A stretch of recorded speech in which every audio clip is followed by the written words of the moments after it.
Hey guys, what's up? My name is Ashley Koyman. In this episode, we'll be talking about when cows attack. Also, I'll be camping at Dispersed Camping in Yellowstone, and we'll talk about some bear safety. And then I also met a really cool girl who is also traveling the same way that I do, and she quits her job to travel. Can't wait to introduce you. You okay? You don't seem like it.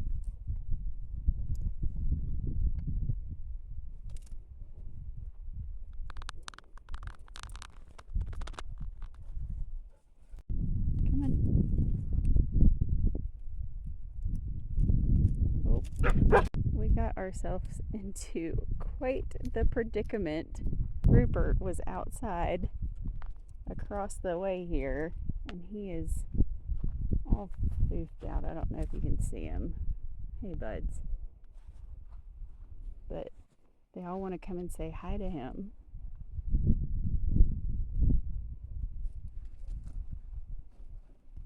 I'm just glad he's back close to the car so he has a place to hide. And Charlie can't handle herself.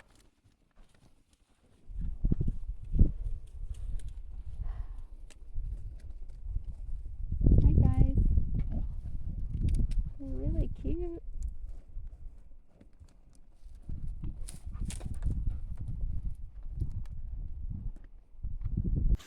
So, y'all, we kind of sort of got almost charged in a way.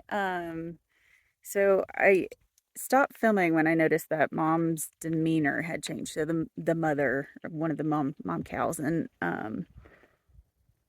yeah, it was just one of those moments where you're like, I better not end up on the Darwinian Awards list, of filming while doing something stupid. Yeah. So anyway, I put the camera down, and thankfully I did because they came running at us, and now Charlie's in the car, and I'm trying to debate whether to close the door because they're on their way back. And I'm like, I do not want to get charged again. That was kind of scary. I made my heart race. I might put Rupert in the camper just to be safe.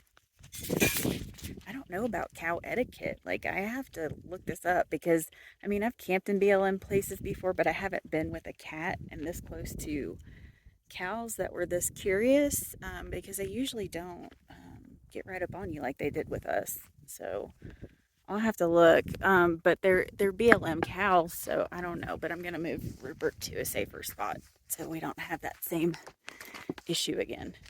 Charlie is currently in the car, so she can't act a fool and provoke some type of behavior. And then Rupert is in the camper at the moment. So he's close by, and I'm going to stay close by so we can avoid pissing off Mama again. So, yeah, that was not fun. And they did kind of creep up on us in the first place. I didn't realize that the camper was surrounded, and I should not have started filming when I did because I should have taken care of the situation. Um, but yeah, I guess cows can attack. I did not know that. Um, yeah, so whoops. I'm learning and I'm doing my best. We're just going to try and leave them alone.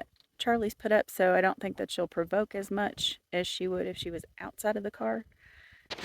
And I don't know if they were actually charging us or just like it was threatening behavior. It I guess it felt like a charge, and when you've got a like 2 or 3 ton, however much they weigh, like a ton animal running towards you, like you panic just a little bit. So yeah, I got my heart racing. So we're doing this different on the way back through. I did not expect all this company tonight. I certainly was not expecting to spend the evening with this view.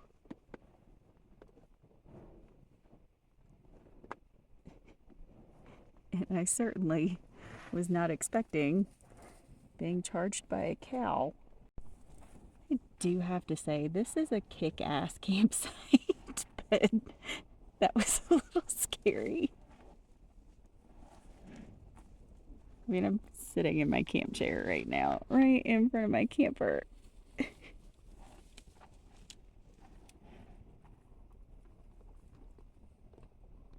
What a view. Okay. Okay. You guys checking out where the cows have been? A little investigator Kit Kat over here. And the obnoxious one.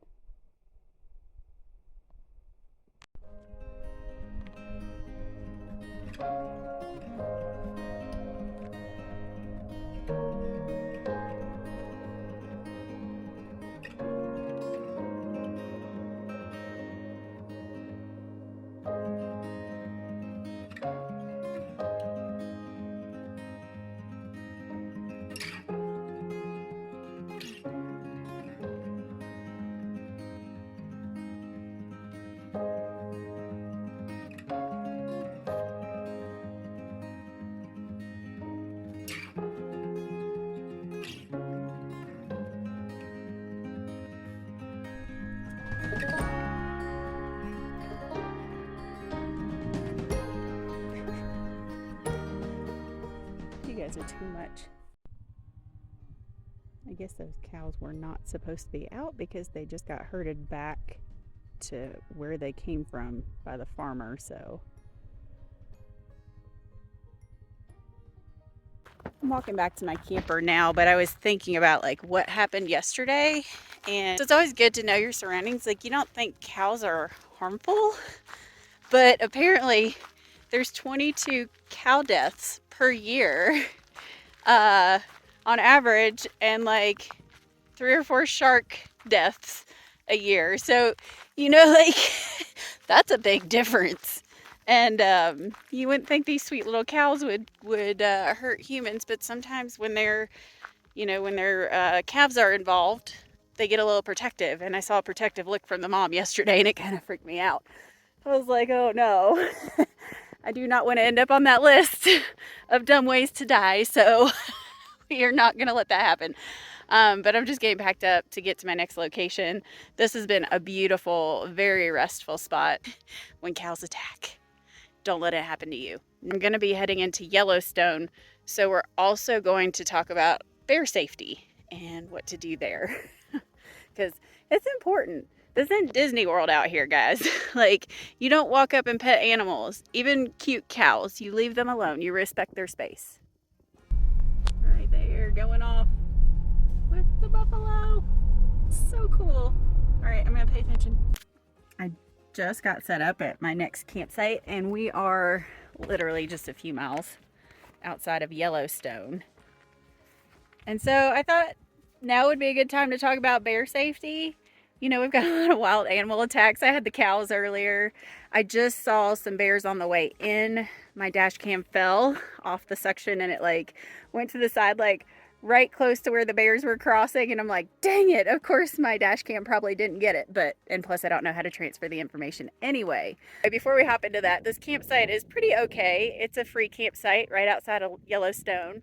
And it was a little bit of a tumultuous road to get down here. I just talked to some guys that came to clean the porta potties out here, the pit toilets, and they told me that if I go down the road, it's very tumultuous to get to the next sites that do have tree cover.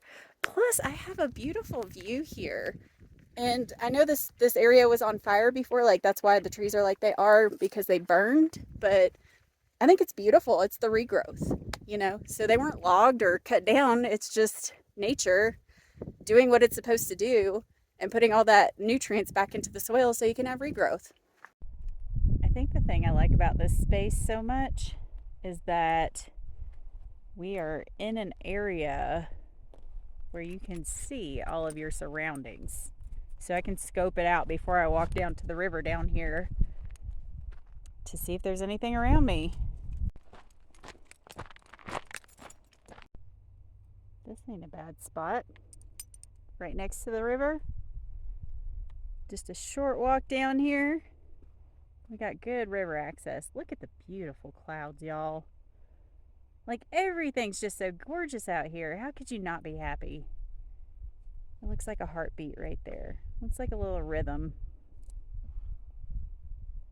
Charlie likes eating mud, so I wouldn't be surprised if she eats some mud. But damn. Okay. So pretty. If Charlie was a human, she'd be the stinky kid in class. She eats mud. She'd probably eat glue and glitter too. But yeah, that's my dog. She's pretty, but she ain't that bright. Charlie, what are you doing? This is on the inside of the pit toilet, which is surprisingly pretty clean. Um, but yeah, this is at the entrance here. So notice right here the sign says on average 14 human caused bear deaths occur each year in greater national Yellowstone area.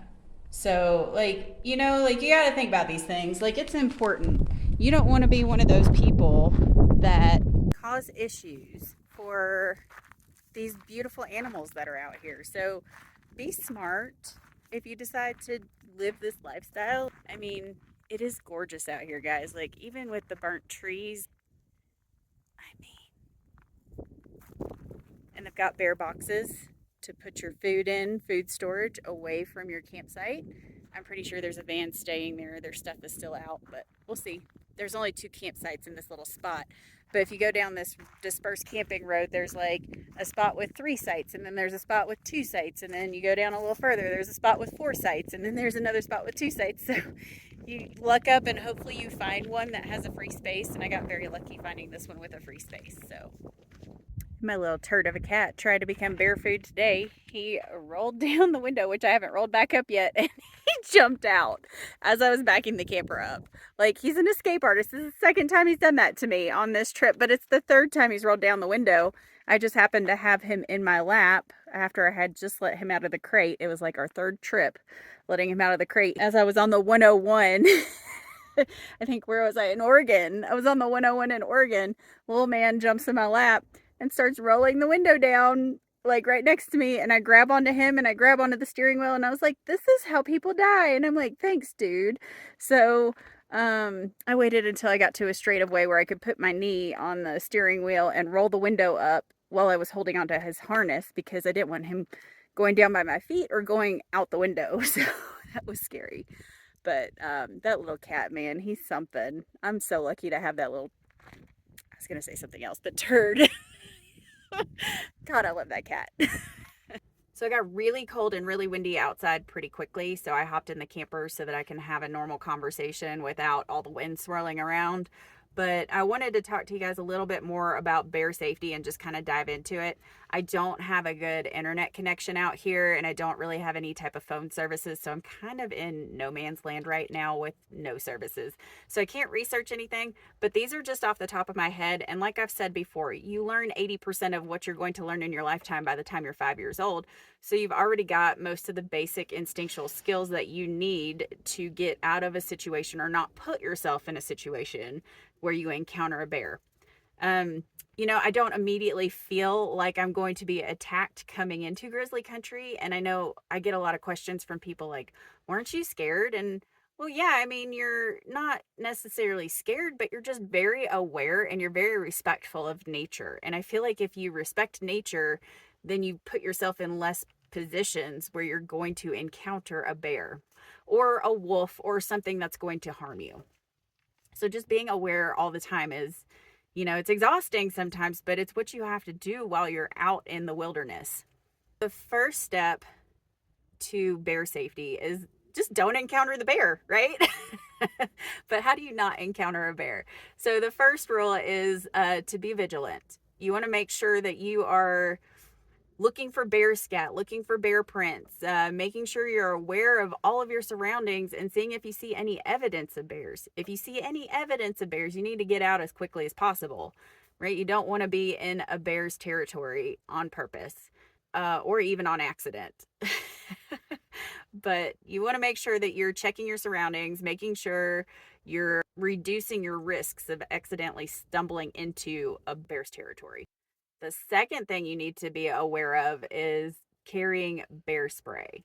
So make sure that you carry some bear spray with you at all times. I just went and picked some up today because I've been traveling without it. And now that I'm in Yellowstone, I'm like, okay, there's a high population of grizzlies around here. So it would be very smart for me to have bear spray. I always have pepper spray, but bear spray is better because it can shoot up to 30 feet and it is also a bigger spray, and it's designed for these animals versus, this pepper spray, which is for humans, which is a lot less, and it has, just the little mini one on my keychain isn't going to do much with a big grizzly charging you and a little stream coming out of it. So I went and picked up some bear spray just to be on the safe side. That way I can carry that with me if I do go on a backpacking trip with Charlie, and I'm even in like the Smoky Mountains, I can use it for black bears, even though black bears behave differently than grizzlies, and we'll jump into that in a second.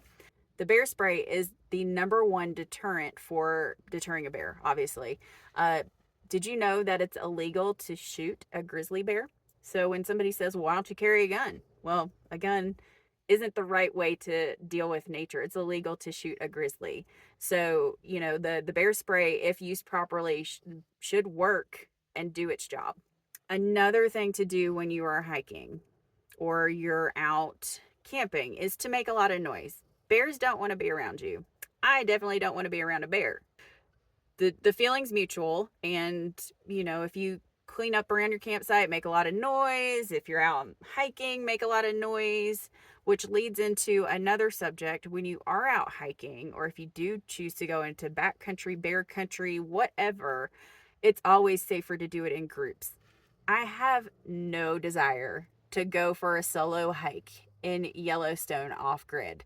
And if I'm going in Yellowstone, that means I can't bring Charlie either. So it would just be me, unless I could find and make some friends really quickly to go for a hike, which I'm sure it wouldn't be a problem. But since I can't bring Charlie, it takes the joy out of hiking in national park trails for me. So I'd just rather take her outside of the national parks on trails that I can take her on.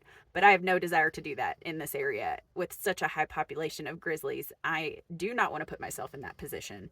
It's just smarter to think, about all the possibilities. I'll have plenty of other places to hike. I'm not worried about it. Yellowstone's beautiful just to drive through. You don't even have to get on the trails to enjoy it. And you can even go to the touristy places where there's a lot of people, and then sometimes those people act a fool too. Out on the boardwalks with bison in the area. But anyway, that's a whole nother topic too, but whatever. And then also, do not run. If you encounter a bear, do not run. That will provoke a chase response out of that bear, and they will go after you. Did you know that a grizzly bear can go from 0 to 35 pretty quickly? He can run 50 yards in 3 seconds, he or she. So a grizzly bear can run 50 yards in 3 seconds. I never want to put myself in that position. If you do get into an encounter with a bear, do not run. Make sure you're always facing them. Do not make direct eye contact. Black bears and grizzly bears behave differently. So grizzly bears are 20 times more aggressive than black bears. I think there's on average 4 human deaths per year caused by a grizzly. And with a black bear, there's maybe on average 1 per year. So there is a difference between the bears. Coming from the Smoky Mountains, I am a huge advocate for leaving nature alone. I watch Taurons feed bears all the time. We have to euthanize bears in Smoky Mountains all the time because people decided, I'm going to try and help nature and I'm going to feed it. This ain't Disney World out here, people. You do not feed wildlife. It is wild. You treat it as such. People have been gored by bison. In 2020, I watched somebody not get gored, but I watched somebody walk almost right up to a buffalo to try and pet it, or a bison. And I was like, what are they doing? I was like, that person almost deserves to be on the Darwinian Awards list. How do these people, I don't understand the thought process there. Do not walk up to wildlife. Leave it alone. Respect it. But the more we interfere, the more harmful we are to those animals. And I've heard stories too of also people putting a bison calf in their car and trying to get it closer to its family because it got separated from its herd. And I'm like, if they touch it and put human scent on it and human contact, the herd will reject it. So it's going to die either way if you touch it. So do not touch wildlife while you're out here. Our human scent can be a deterrent for it to be taken care of properly by its family. Sorry, I'm very passionate about this. I love animals. I love wildlife. And like I said, I have no desire to interfere, and I want to make the smallest footprint possible while I'm out here. So yeah, leave it alone. Let's also talk about proper distance between the animals. So with a bear or wolf, you need to have at least 100 yards. That's a whole football field between you and that animal to keep you safe. Because, like I said before, grizzly bears can get up to 35 miles an hour in like no time at all, and they can meet up with you at the 50-yard line in 3 seconds. How lucky do you feel? I know I can't outrun a bear. And then with the other wildlife like moose, elk, bison, you need to have at least 25 yards there at a minimum. And to me, like the further distance, the better. The less interference, the better. So that's what I really try to do while I'm out here camping.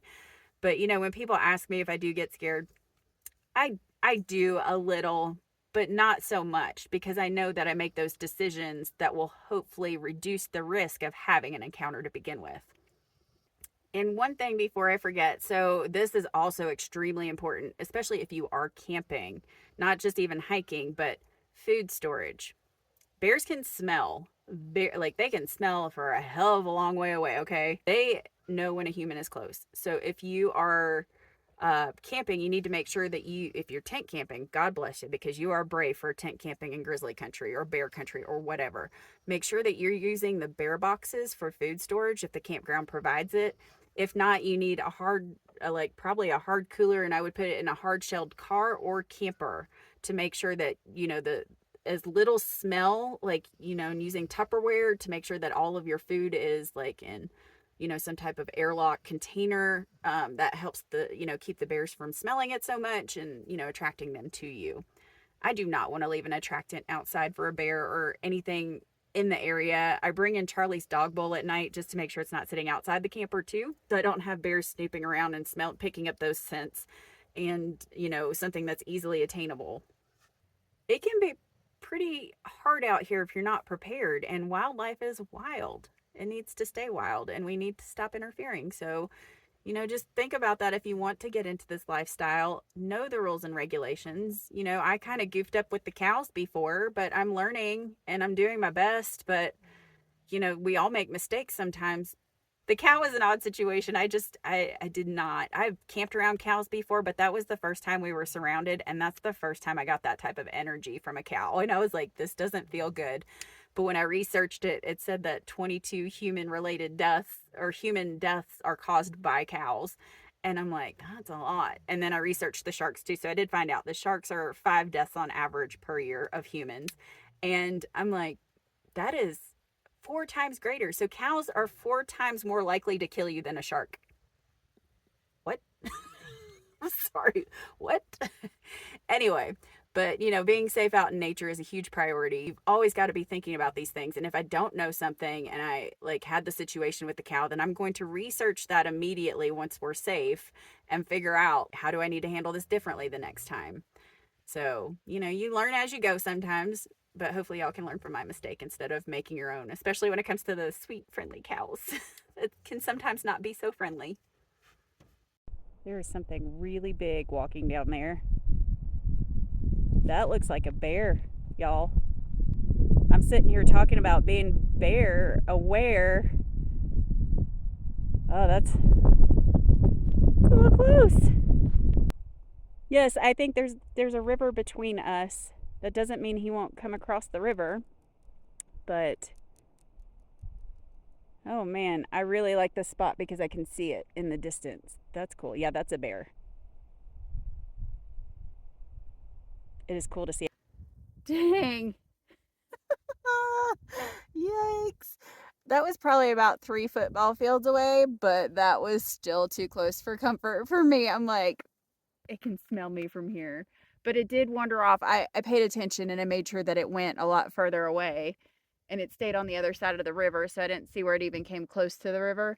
But man, those things move fast. So I'm like, he could have been here in like 2 minutes if he wanted to be. So I'm just like, no, thank you. I don't want any encounters with a bear. That was close enough for me, especially not being in a vehicle. Even when you see them with the vehicle, like, I mean, I don't know, y'all. Like, you just need to be safe out here. Like, you need to be aware. Like, if I wasn't paying attention, I wouldn't have seen the bear walking, you know, in front of me. Like, and because I mean, it was kind of a small little dot just moving, and I lost sight of him going through some of the weeds. 99% sure that was a bear because there were no antlers or anything like that. So I don't think it was like a moose. It didn't have the shape of a moose or an elk. It was kind of far away, which was a good thing, especially if it was a bear.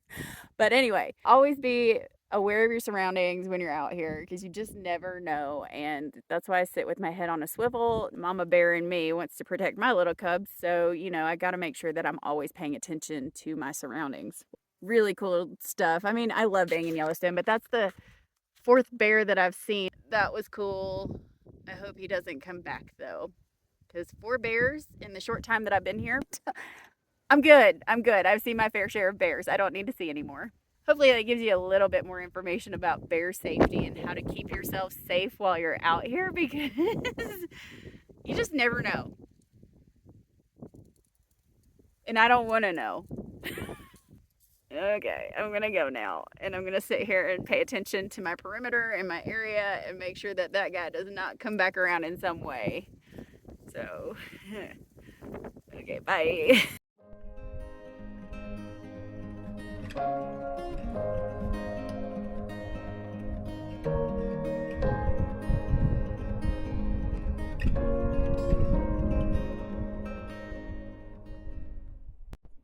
Avocado toast, chicken salad.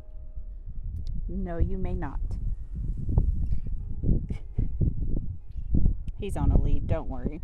He ain't getting very far, but he is on the hunt for something. This gnarly windstorm came through, and I thought I was filming, but I guess I wasn't. But it looks like we're at the tail end of it. But man, I've heard trees falling and everything, and these people left their stuff, so I tried to like tie it down and make sure it wouldn't go anywhere, but hopefully that helped. I don't know.